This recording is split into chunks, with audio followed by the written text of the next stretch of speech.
পৌরাণিক উপাখ্যান।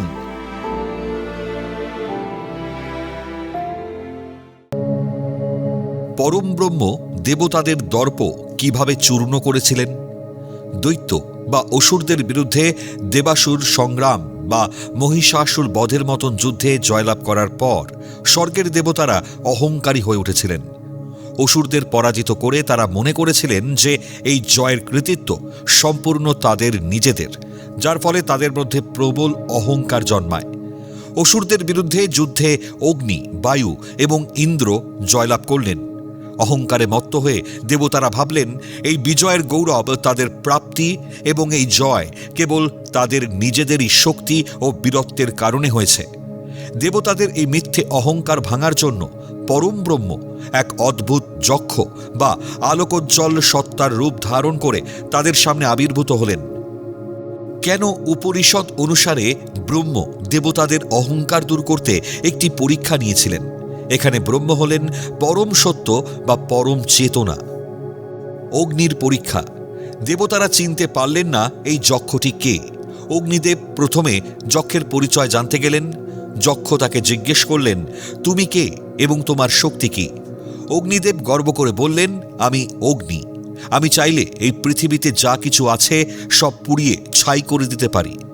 তখন যক্ষ তার সামনে একটি সামান্য শুকনো খড় রেখে বললেন, এটি পুড়িয়ে দেখাও। অগ্নিদেব তার সমস্ত শক্তি প্রয়োগ করেও সেই খড়টিকে পোড়াতে ব্যর্থ হলেন। বায়ুর পরীক্ষা। অগ্নি ব্যর্থ হলে বায়ুদেব অহংকার করে গেলেন।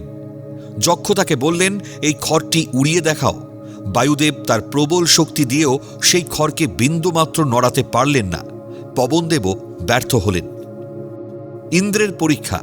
এবার দেবরাজ ইন্দ্র নিজে যক্ষকে পরাস্ত করতে এগিয়ে গেলেন, কিন্তু ইন্দ্রের সামনে আসা মাত্র যক্ষটি অদৃশ্য হয়ে গেলেন। তখন ইন্দ্র বিভ্রান্ত হয়ে পড়লেন। এই সময় তার সামনে আবির্ভূত হলেন জ্ঞান স্বরূপা দেবী উমা বা হৈমবতী। তিনি ইন্দ্রকে বুঝিয়ে বললেন, ওই যক্ষটি কোনো সাধারণ দেব নন, তিনি হলেন পরম ব্রহ্ম। তোমরা যে যুদ্ধে জয়ী হয়েছ তা তোমাদের নিজস্ব শক্তিতে নয়, সেটি কেবল ব্রহ্মের শক্তিতেই সম্ভব হয়েছে। অগ্নি, বায়ু ও ইন্দ্র শক্তির অহংকারের জন্য লজ্জিত হলেন।